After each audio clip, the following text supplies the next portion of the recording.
Hello dear students, बेटा last time हमने अपना चैप्टर काइनेमेटिक्स को स्टार्ट कर दिया था। वहाँ पर हमने देखा था डिस्टेंस और डिस्प्लेसमेंट में क्या अंतर है, उसके ऊपर कुछ क्वेश्चन किए थे और लास्ट हमने जो टॉपिक डिस्कस किया था वो था एवरेज स्पीड।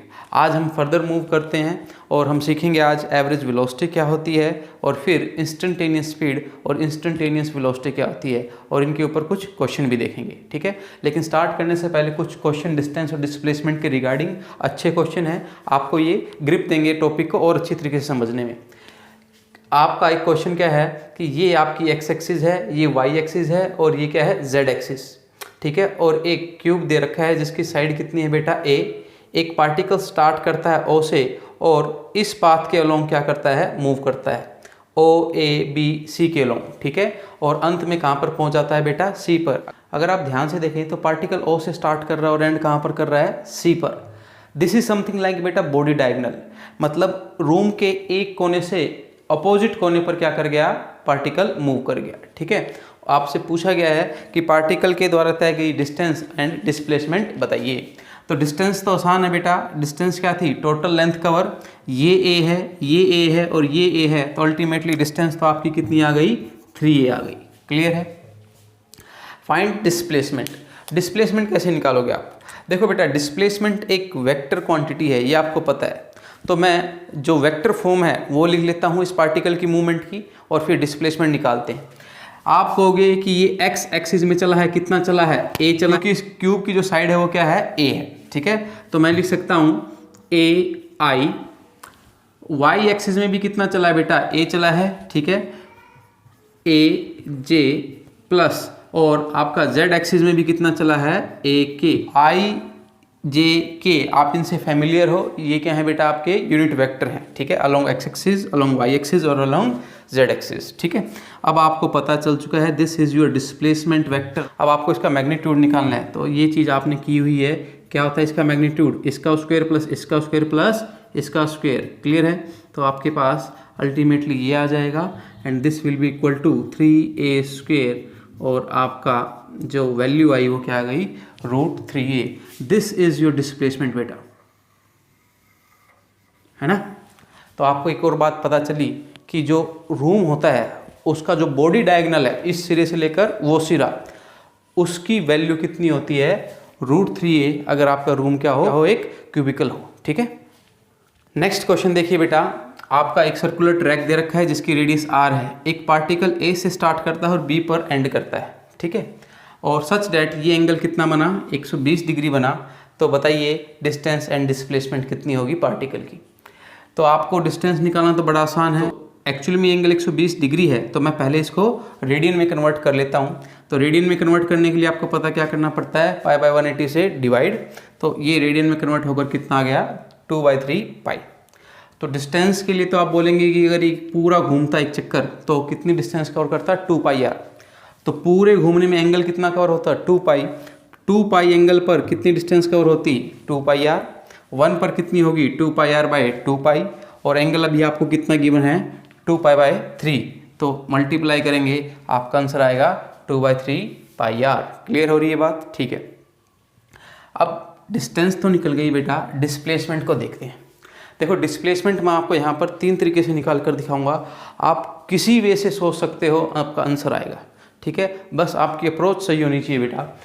तो पहला जो मेथड है बेटा, उसमें मैं आपका कोस फॉर्मूले का यूज़ करूँगा। ठीक है, याद कीजिए कोस फॉर्मूला होता क्या है, आपके पास एक ट्रायंगल है और ये साइड ए है, इसके अपोजिट एंगल क्या है, कैपिटल ए। ये साइड बी है, इसके अपोजिट एंगल है कैपिटल बी। ये साइड सी है, इसके अपोजिट एंगल क्या है, सी। ठीक है, तो कोस ए कितना होता था बेटा, उन दो साइड के स्क्वायर का सम जिससे ये एंगल बना है, minus square of opposite side divided by 2 into BC। BC वही दो साइड है जिनसे ये एंगल बना है। ठीक है, तो अगर आप देखें बेटा डिस्प्लेसमेंट, पहली बात तो होगी ये, है ना, एक स्ट्रेट लाइन खींचनी पड़ेगी अपने को A और B के बीच। ठीक है, लेट इसको आप x मान लीजिए। ठीक है, तो ये एंगल आपको पता है, ये दोनों साइड्स RR हैं और आपको x निकालनी है। तो cos 120, अब क्या होगा, इसी फॉर्मूले को मैं यूज़ कर रहा हूँ, r² + r² - x² divided by 2r²। cos 120 को क्या लिख सकता हूँ मैं, cos 90 + 30। ठीक है, तो ये आ गया आपका 2r² - x² divided by 2r²। अब आपको पता है 90 पर कोस किस में चेंज होगा, साइन में, और 90 प्लस थीटा सेकंड क्वाड्रेंट आ गया, सेकंड क्वाड्रेंट में कोस क्या होता है, नेगेटिव, अल्टीमेटली आपके पास क्या आ जाएगा, साइन 30 आ जाएगा, ठीक है। और ये एज इट इज चल रहा है, साइन 30 की वैल्यू पुट कीजिए, आपके पास यहाँ पर हाफ आ जाएगी, नेगेटिव एज इट इज चल रहा है, इस तरफ यही क्वांटिटी सेम। अब आपको क्या करना है, 2 से 2 क्या हो गया बेटा, कैंसिल, और ये आर स्क्वायर ऊपर गया तो minus r square is equal to 2r square minus x square. इस आर स्क्वायर को इधर लेके जाइए, एक्स स्क्वायर को उधर लेके जाइए, तो एक्स स्क्वायर कितना आ जाएगा, 3r स्क्वायर, और एक्स कितना आ जाएगा बेटा, √3r। क्लियर हो रही है बात आपको। तो आपने देखा कि जो पहला मेथड है दैट इज कोस फॉर्मूला, उससे भी आपने क्वेश्चन को क्या कर दिया, सोल्व कर दिया, ठीक है। अब हम देखते हैं दूसरा मेथड। सेकेंडली हम इस क्वेश्चन को साइन फार्मूला से भी सोल्व कर सकते हैं। देखिए एक ट्रायंगल दे रखी है जिसकी साइड्स ए बी एंड सी है, और एंगल्स आपके क्या है, अल्फा बीटा एंड गामा। ए के अपोजिट एंगल क्या है, अल्फा है, बी के अपोजिट बीटा है, और सी के अपोजिट गामा है। तो साइन फार्मूला क्या कहता है, a upon sine alpha, alpha a के अपोजिट एंगल है, ठीक है। इसी तरीके से b upon sine beta and c upon sine gamma. तो इस ट्रायंगल में भी मैं साइन फार्मूला लगा सकता हूँ। ये दोनों तो आर आर हैं आपके पास, ये एक्स मैंने ज्यूम कर ली है। तो बेटा थोड़ा ध्यान से देखें, ये एंगल और ये एंगल आपके क्या होंगे, बराबर होंगे। आइसोसेलेस ट्रायंगल की प्रॉपर्टी मैंने लगाई है, क्योंकि इसमें ये साइड और ये साइड क्या है, बराबर है। तो आपको पता है एक ट्रायंगल के तीनों एंगल का सम 180 होता है, ये 120 है, तो 2 थीटा इज इक्वल टू क्या होगा, 60, और थीटा कितना आ गया अपने पास, 30 डिग्री आ गया। तो ये एंगल कितना हो गया बेटा, 30 डिग्री, और ये एंगल भी कितना हो गया, 30 डिग्री, ठीक है। तो अब आप इसमें साइन फार्मूला लगा दीजिए। देखिए x के सामने एंगल कितना है, 120, ठीक है। तो आपका x अपॉन साइन 120, r के सामने एंगल है 30, और इस r के सामने भी एंगल 30 है, तो ये भी मैंने लिख दिया है, ठीक है। अब एक पेयर को पकड़िए आप, r by sine 30 is equal to x by sine 120, ठीक है। साइन 120 की वैल्यू आप निकाल कर देखेंगे तो कितनी आएगी, √3/2, और साइन 30 की वैल्यू कितनी है आपकी, हाफ। इसको जब सोल्व करेंगे आप तो आपके पास आंसर सेम आएगा। बेटा अब इसी क्वेश्चन को हम तीसरे मेथड से सोल्व कर सकते हैं, दैट इज वेक्टर मेथड, ठीक है। देखिए आपके पास एक वेक्टर ये रहा, एक वेक्टर ये रहा, और तीसरा वेक्टर ये रहा, ठीक है। तो r1 इस तरफ है, r2 इस तरफ है, और x इस तरफ है। तो आप कहेंगे सर आपने इसको अलग अलग क्यों लिया, ये तो सेम ही है, दोनों की रेडियस r ही है। तो बेटा वेक्टर वाइज अगर हम बात करें, ये अलग होंगे क्योंकि इन दोनों का मैग्नीट्यूड तो सेम है, परंतु डायरेक्शन क्या है, अलग है। ये बात मैंने यहाँ पर लिख भी दी है, ठीक है। तो r1 की डायरेक्शन ऊपर की तरफ है, x की डायरेक्शन इस तरफ, और r2 की डायरेक्शन इस तरफ है। तो आपको पता है triangles law of vector addition, आपका इन दोनों का ऑर्डर सेम है और r2 का ऑर्डर क्या है, अपोजिट है। तो हम लिख सकते हैं r1 plus x is equal to r2 vector wise. Clear है बात। तो x क्या आ जाएगा बेटा, r2 माइनस r1। तो x और कुछ नहीं है, आपका वेक्टर सब्ट्रैक्शन है, वेक्टर r2 का और वेक्टर r1 का, ठीक है। तो आपके पास फॉर्मूला है वेक्टर सब्ट्रैक्शन का, क्या है, √a² plus b² minus 2ab cos theta, ठीक है। और r1 और r2 के बीच में एंगल कितना दे रखा है, 120 दे रखा है। तो मैंने बेटा वेक्टर सब्ट्रैक्शन का फॉर्मूला लगा दिया है, और इस स्टेप में मैंने r1 और r2 को क्या रख दिया है, बराबर रख दिया है, ठीक है। अब देखिए cos 120 मैंने यहाँ पर वैल्यू निकाली थी, है ना। cos 120 की वैल्यू कितनी आई थी, -1/2। तो -1/2 को वापस पुट कीजिए, ये माइनस और ये माइनस मिलकर प्लस हो जाएंगे, ठीक है। और ये 2 से 2 क्या हो जाएगा, कैंसिल। अल्टीमेटली आपके पास क्या आ जाएगा, √3r²। और जब आप इसको सिंप्लीफाई करेंगे तो ये क्या आ गया, √3r, ठीक है। तो बेटा अब आप इस चीज़ को जनरलाइज भी कर सकते हो, आप 120 को थीटा से रिप्लेस कर दीजिए, क्योंकि आपके पास ज़रूरी नहीं है कि एग्जाम में क्वेश्चन 120 डिग्री का है, हो सकता है 150 का है, हो सकता है 170 का है। तो हम एक जनरलाइज फार्मूला निकाल लेते हैं बेटा, जिससे कोई भी एंगल आए आप डायरेक्ट उस फार्मूले में पुट करेंगे, आपका आंसर आ जाएगा, ठीक है। तो मैंने यहाँ पर थीटा पुट कर दिया है, तो आपके पास ये टर्म आ जाएगी, ठीक है, cos थीटा। इसको r1 और r2 को बराबर रखेंगे तो ये आ जाएगा। अब देखिए सबसे r² मैंने कॉमन ले लिया है, ये आ गया आपके पास टर्म। 2 भी कॉमन ले लीजिए बेटा, तो 1 माइनस cos थीटा आ जाएगा ब्रैकेट में। अब आपको पता है 1 माइनस cos थीटा ट्रिग्नोमेट्री का फॉर्मूला है, क्या होता है, 2 sin² थीटा/2, ठीक है। इसको मैंने रिप्लेस कर दिया है, तो अल्टीमेटली मेरे पास जो रिजल्ट आया √4r² sin² थीटा/2, और जब अंडर रूट से बाहर आएंगे तो आपके पास क्या आ गया, 2r sin थीटा/2। अब आप इस चीज़ को वेरीफाई भी कर सकते हैं बेटा। थीटा को 120 रखिए, 2 से कट कर कितना आ जाएगा, 60, और sin 60 की वैल्यू कितनी होती है बेटा आपकी, √3/2, 2 से 2 कट गया, आपका आंसर आ गया √3r। क्लियर है। अब आपके पास एक जनरलाइज फॉर्मूला आ गया है, कोई भी एंगल दे, 150 दे, 170 दे, आपको सोचने की ज़रूरत नहीं है। इस फॉर्मूले में डायरेक्ट पुट करेंगे, आपका आंसर आएगा, आपका समय भी बचेगा ऑब्जेक्टिव क्वेश्चन के हिसाब से। ठीक है, नेक्स्ट क्वेश्चन देखते हैं बेटा। आपके पास एक रिंग दे रखी है जिसकी रेडियस r है और एक पॉइंट P दे रखा है रिंग के ऊपर। ठीक है, और रिंग इस तरीके से रोटेट करते हुए आगे बढ़ रही है और यहाँ पर आ गई है। ठीक है, सच डैट P आपका एग्जैक्टली ऊपर चला गया, तो आप बोल सकते हैं कि हाफ रोटेशन हुआ होगा। ठीक है, तो आपको बताना है कि displacement of point P and also indicate its direction, मतलब डिस्प्लेसमेंट एक वेक्टर क्वांटिटी है तो उसकी डायरेक्शन भी आपको बतानी है। मान लीजिए बेटा, अगर ये एक फुल रोटेशन होता तो P नीचे आता। क्लियर है। और आप कह सकते हैं कि एक पूरा सरकमफेरेंस P क्या करता, कवर करता, तो अल्टीमेटली ये डिस्टेंस कितनी होती, 2πr होती है ना। अगर एक पूरा कंप्लीट रोटेशन होता तो ये डिस्टेंस कितनी होती, 2πr। परंतु आपका हाफ रोटेशन हुआ है तो P ऊपर है, तो हाफ रोटेशन की डिस्टेंस कितनी होगी, πr होगी। ठीक है, ये बात आपको समझ में आ गई। और ये आपका डायमीटर है, diameter is nothing but 2r। ठीक है, तो इनिशियल पॉइंट ये, फाइनल पॉइंट ये, आपको इनके बीच की क्या निकालनी है, शॉर्टर डिस्टेंस, वही आपकी क्या होगी, डिस्प्लेसमेंट। तो डिस्प्लेसमेंट का मैग्नीट्यूड आपके पास आ गया दिस का स्क्वायर प्लस दिस का स्क्वायर √πr² प्लस 2r²। ठीक है, ये कितना आ जाएगा बेटा, π² r² प्लस 4r²। ठीक है, आप r को बाहर ले सकते हैं तो आपके पास आ जाएगा π² प्लस 4। क्लियर है। अब डिस्प्लेसमेंट की डायरेक्शन और बताओ। देखिए, आपको पता है डायरेक्शन बताने के लिए आपको एक बेस लेना पड़ेगा। लेट ये मेरा बेस है, ये एंगल मैंने क्या मान लिया, थीटा। ठीक है, तो टेंजेंट थीटा देखिए आपके पास क्या आ गया, परपेंडिकुलर बाय बेस 2r/πr, तो ये कट गया, मतलब मेरी डिस्प्लेसमेंट की डायरेक्शन एंगल थीटा पर है विद द बेस जिसका टेंजेंट थीटा कितना है, 2/π। क्लियर हो रही है बात। नेक्स्ट 2 क्वेश्चन आपके एवरेज स्पीड से रिलेटेड है बेटा, उनको देखते हैं। क्वेश्चन में क्या गिवन है, आप A से B गए और फर्स्ट हाफ के लिए आपकी स्पीड क्या है, s1, एंड नेक्स्ट हाफ में आप t समय के लिए s2 स्पीड से चले हैं और नेक्स्ट t समय के लिए आप कितनी स्पीड से चले हैं, s3 स्पीड से चले हैं। आपको एवरेज स्पीड बतानी है। ठीक है, क्योंकि इक्वल्स हाफ बोले गए हैं बेटा, तो मैंने इसको d अज्यूम कर लिया और इसको भी क्या कर लिया, d अज्यूम कर लिया। ठीक है, तो आप पहले इस सेगमेंट के लिए टाइम निकाल लीजिए। इस सेगमेंट के लिए टाइम क्या होगा, बेसिक फॉर्मूला लगाया मैंने, speed is equal to distance by time, तो टाइम आ गया क्या, डिस्टेंस बाय स्पीड आ गया। ठीक है, अब ये डिस्टेंस d निकालने की बारी है। देखो बेटा, इस डिस्टेंस d में s2 स्पीड है कितने समय के लिए, आपके पास t समय के लिए, तो ये दूरी कैसे निकल जाएगी, आप बोलेंगे सर s2 इंटू टी कर दीजिए। ठीक है, उसी तरीके से ये दूरी कैसे निकलेगी बेटा, s3 इंटू टी करके। ठीक है, और इन दोनों का सम अल्टीमेटली क्या आ गया, आपके पास d आ गया। तो यहाँ से मैं t को निकाल सकता हूँ, तो टोटल टाइम आपका लगा बेटा t प्लस 2t, क्योंकि यहाँ पर आप 2t समय के लिए चले थे। ठीक है, और टोटल डिस्टेंस आपकी कितनी है, 2d।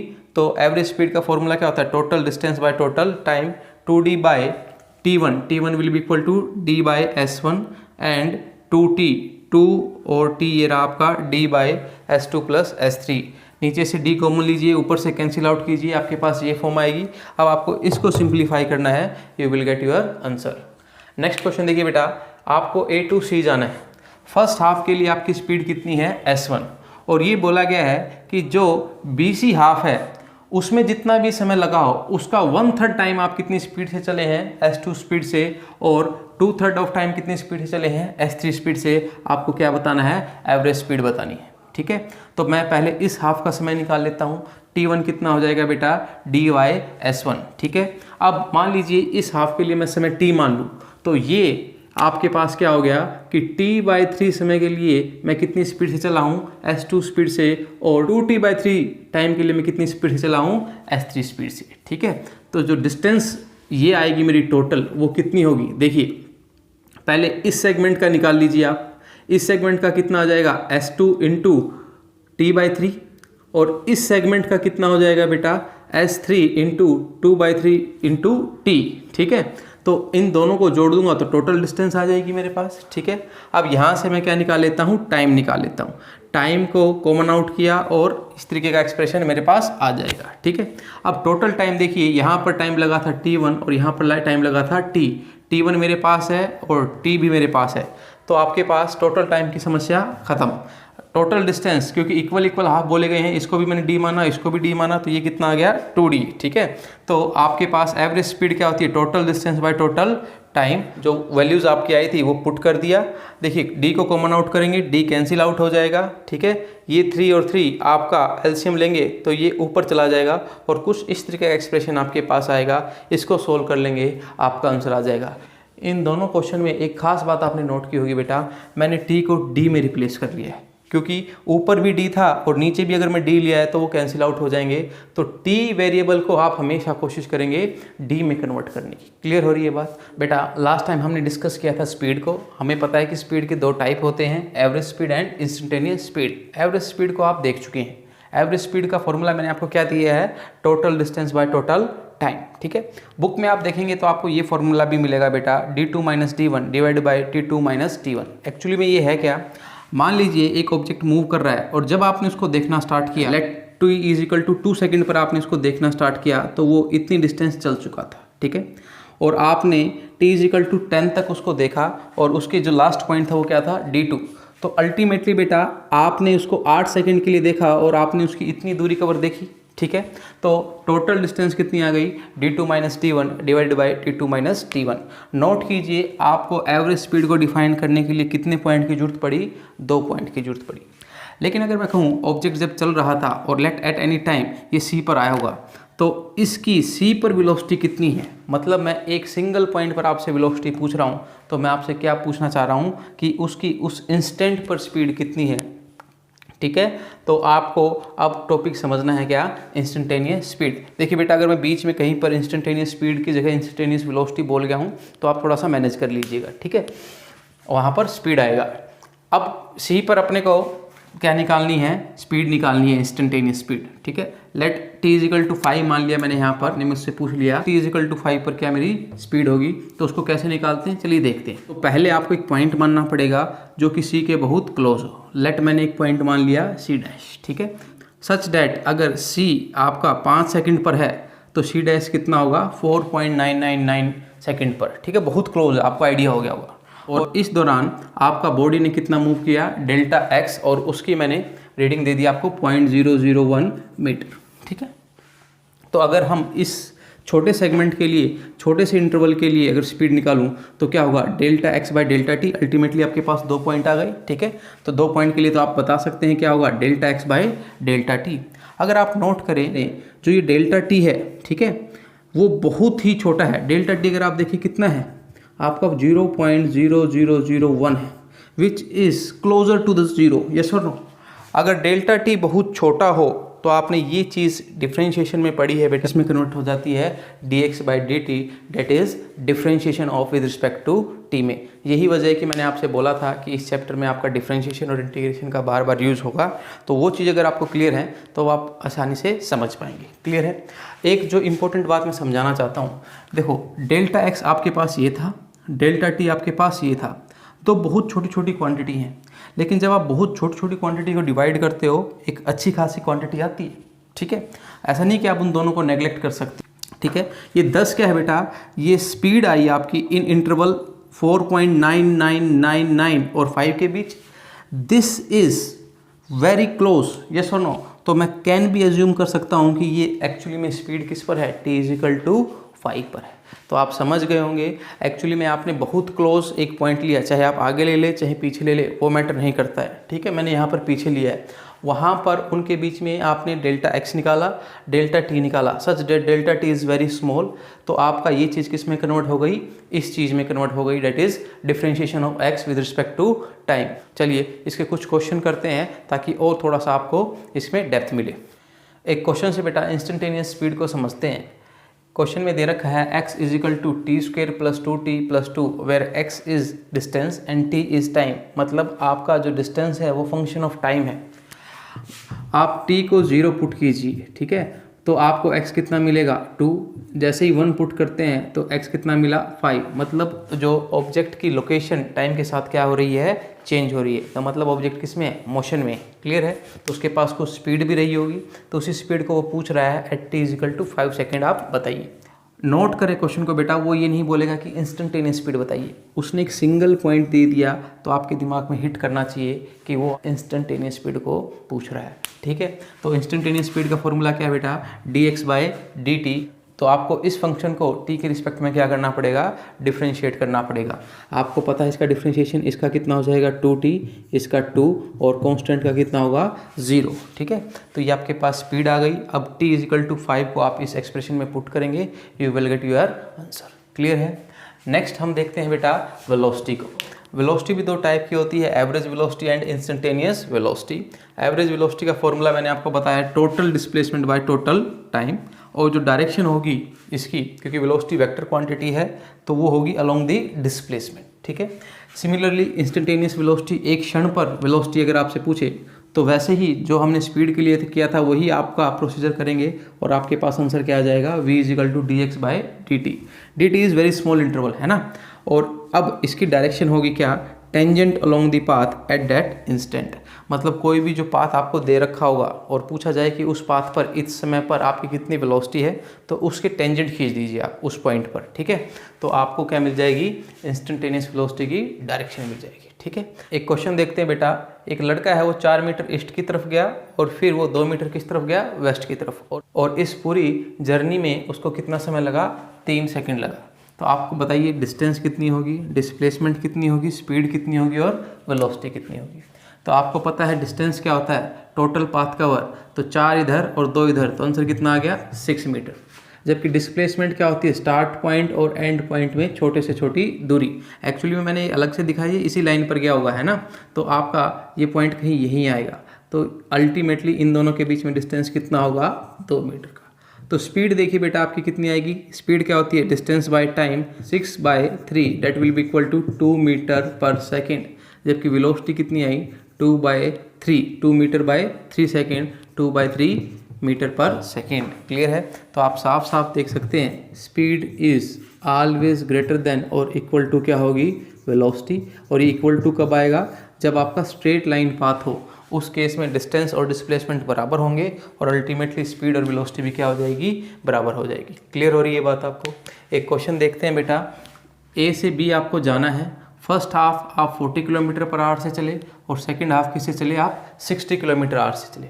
ठीक है। तो एवरेज स्पीड और एवरेज वेलोसिटी बताइए। एवरेज स्पीड क्या होगी, टोटल डिस्टेंस। टोटल डिस्टेंस आपकी कितनी है, 2d है।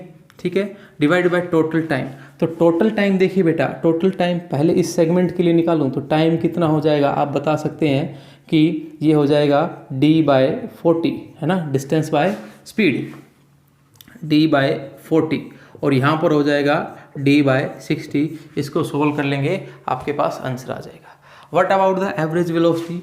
एवरेज वेलोसिटी अगर आप देखें तो आपके पास टोटल डिस्प्लेसमेंट देखनी है। फॉर्मूला क्या है, total displacement bye total time. Total displacement क्योंकि स्ट्रेट लाइन पाथ है तो 2d ही होगा, और इस सेगमेंट के लिए इतना ही समय लगेगा और इस सेगमेंट के लिए इतना समय लगेगा, d/40 प्लस d/60।